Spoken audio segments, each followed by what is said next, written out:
Friends, good morning. Welcome to Fathima channel.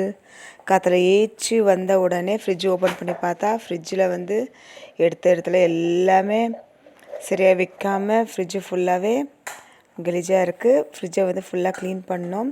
அதுக்காக தான் காற்றுல கொஞ்சம் சீக்கிரமாகவே ஏச்சேன். நேற்று சாயங்காலம் வாங்கின்னு வந்த ஃப்ரூட்ஸுங்கெல்லாம் எடுத்து வச்சுன்னு இருக்கிறேன். ஏன்னா பசங்களுக்கு வந்து ஒரு நாளைக்கு ஒரு ஃப்ரூட் கொடுக்கலான்னு சொல்லிட்டு ஒரு பிளான் பண்ணிக்கிறேன். அது கூட அவங்க சாப்பிட்டு போகிறதுக்கு அவங்களுக்கு டைம் கிடைக்கிது. 8 o'clock 8:30 அவங்க ஸ்கூலுக்கு போயிடணும். மார்னிங் நான் சீக்கிரம் ஏச்சாலும் அவங்களுக்கு வந்து எப்போவுமே சாப்பிட்டது கிடையாது.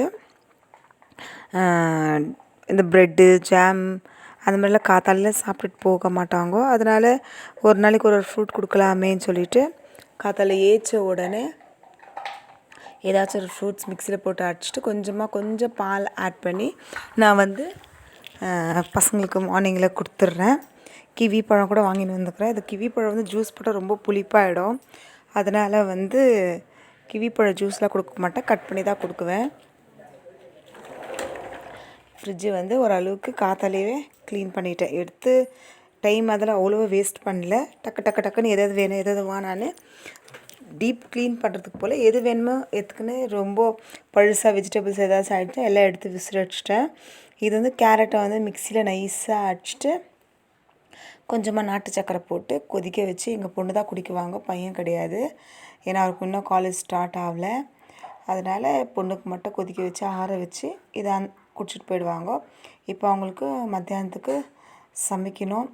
ஏன்னா போகும்போதே காத்தால கொண்டு போய்ட்றா இல்லைங்களா. அதனால் டமாட்டோ பாத் பண்ணிவிட்டு முட்டை வேக வச்சு குழந்தைக்கு கட்டி ஸ்கூலுக்கு அனுப்பிச்சிடுவேன். அதுக்கப்புறம் என்னோடய வேலை எப்போவுமே செய்கிற வேலை தான் ஃப்ரெண்ட்ஸ். ஏதோ உடம்பு மனசு கஷ்டமாக்குது, பாரமாக்குது, ஏதோ ஒரு வேலை செய்யனாலும் கொஞ்சம் யோசித்து செய்ய வேண்டிய மைண்டில் நான் இப்போ இருக்கிறேன். இது என்னுடைய பொண்ணு ஸ்கூலுக்கு ரெடி பண்ணினுங்கிறேன். கருஞ்சீரகத்தை மிக்சியில் போட்டு நைஸாக அரைச்சிட்டு எண்ணெய் ஊற்றி ஊற வச்சிட்டேன்னா அந்த எண்ணெய் தான் பாப்பாவுக்கு நான் போடுவேன். அவனே வேறு ஆயில் யூஸ் பண்ணுறான். பாப்பாவுக்கு வந்து குழந்தைலேருந்து கருஞ்சீரகத்தை ஊற வச்சு தான். ஏன்னா எனக்கு முடி கிடையாது, எங்கள் வீட்டுக்காருக்கு அவ்வளோ முடி கிடையாது. அதனால் கொஞ்சம் ரொம்பவே கேர் எடுத்து அவளுக்கு அந்த எண்ணெய் தான் நான் போடுறேன். வேறு எந்த எண்ணெயும் நான் வந்து ஆட் பண்ணுறது கிடையாது. சாப்பாடு ஒரு அளவுக்கு ஆயிடுச்சு. இதை வந்து குழந்தைக்கு டிஃபன் கட்டிடலாம். அவளுக்கு டமாட்டோ பார்த்தா ரொம்ப இஷ்டம். முட்டை வச்சு கட்டினா அதை விட ரொம்ப இஷ்டம். என்ன வேணுமோ அது கேட்டு தான் கட்டுறேன். என்னுடைய இஷ்டமாக நான் எதுவுமே கட்டுறது கிடையாது. இது ஒரு முட்டை போதும். சும்மா தேவையில்லாதெல்லாம் வைக்க மாட்டேன். ஃப்ரூட் ஜூஸ் குடிச்சிட்டு போகிறா. டிஃபன் கட்டிட்டேன், அவ்வளோதாங்க. டிஃபனில் இந்த ஸ்நாக்ஸு அது இதெல்லாம் வைக்கிற பழக்கமே கிடையாது. அவ்வளோ அது விரும்பி சாப்பிட்றதும் கிடையாது.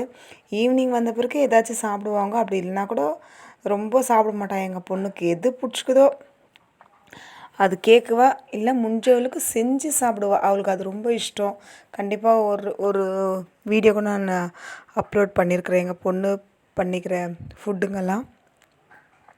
டிஃபன் கட்டியாச்சு, அந்த அம்மா கிளம்பிடுவாங்க. டிஃபன் ரெடி பண்ணும்போதுவே எங்களுக்கு வந்து கஞ்சி கரைச்சி வச்சுருந்தேன் இல்லைங்களா. இது வந்து பாதாம் முந்திரி பிஸ்தா அதெல்லாம் போடாத வெறும் கெவுரு கோதுமை கம்பு சோளம் மூக்கல்ல காபல்கல்ல பாசிப்பருப்பு பச்சைப்பயிறு பருப்பு எல்லாத்தையுமே வறுத்து நான் பவுட்ரு பண்ணி வச்சுக்கினேன். இது காத்தால எங்களுக்கு டிஃபன் ஆகிடும். பக்கத்துலேருந்து ஜோய்மாக்கு சாப்பாடும் அப்படியே ரெடி ஆகின்னு இருக்குது.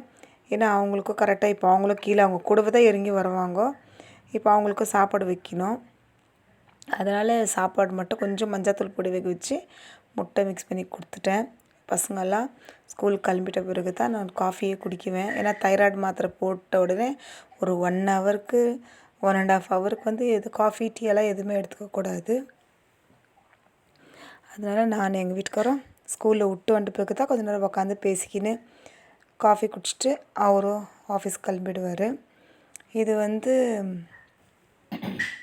வைஃபை போடலான்னு சொல்லிட்டு வைஃபை மட்டும் வந்துச்சு. ஆனால் இன்னும் கலெக்ஷன் கொடுக்கல. அதில் மேலே இருக்கிற எங்கள் வீட்டுக்காருடைய கலெக்ஷன் இதெல்லாம் அவர் எல்லாமே எப்போவுமே இந்த மாதிரி ஐட்டம்ஸ் எல்லாம் அவருக்கு ரொம்பவே பிடிக்கும். சரி, அந்த இடம் அவங்களுக்கு காலி பண்ணி கொடுத்தா தான் அவங்க அதை கரெக்டாக ஃபிக்ஸ் பண்ணுவாங்க. அதனால் எல்லாமே எடுத்து க்ளீனாக டஸ்ட் அடித்து துடைச்சி வச்சுட்டு அவங்க வந்து கலெக்ஷன் கொடுத்துட்ட பிறகு திரும்ப மறுபடியும் இது எல்லாமே மேலே இது எங்கே பார்த்தாலும் இந்த மாதிரி ஐட்டம், இந்த சைக்கிளு இதெல்லாமே அவருடைய கலெக்ஷன் தான். எங்கே போனாலும் இந்த மாதிரி ஐட்டம் எல்லாம் அவருக்கு ரொம்பவே பிடிக்கும். இந்த பைக்கு ஒரு மாதிரி அவருடைய கலெக்ஷனே வேறு மாதிரி இருக்கும். எனக்கு வெறும் இந்த கிச்சன் ஐட்டம் வாங்கணுன்னு ஆசை. இவருக்கு வந்து வீட்டில் வந்து இந்த மாதிரி டெக்கரேஷன் பொருளுங்கள்லாம் வாங்கணுன்னு அவருக்கு ரொம்பவே இஷ்டம். சரி, அவருக்கு எது பிடிக்குமோ அவர் இஷ்டமாகவே விட்டுடலாம். நம்ம எதுக்காக சும்மா அங்கங்கே எதில் எடுத்து வச்சா கூட அவருக்கு கோவம் வந்துடும். அதுக்கப்புறம் வந்து எல்லாமே எடுத்து வச்சிட்ட பிறகு நைட்டு டின்னர் அப்படியே ஒரு ஈவினிங் போலவே நான் சமைச்சிட்டு வெண்டைக்காய் பொரியல் பண்ணிவிட்டு சப்பாத்தி பண்ணிக்கின்னு பச்சை பயிர் டால் சாம்பார் சமைக்கிற மாதிரியே இதுவும் கடைஞ்சி தாளிச்சிட்டா நைட்டு டின்னருக்கும் ரெடி ஆகிடுச்சு. சாயங்காலம் வருவாங்க பசங்க, எப்படி இருந்தாலும் அவங்களுக்கு ஒரு ஸ்நாக்ஸ் மாதிரி மாதுளம்பழத்தை உரித்து வச்சா கண்டிப்பாக 2 பேரும் வந்து ஷேர் பண்ணி சாப்பிட்டுக்குவாங்க. இதோடு இந்த வீடியோ முடியுது ஃப்ரெண்ட்ஸ். பாய், தேங்க்யூ.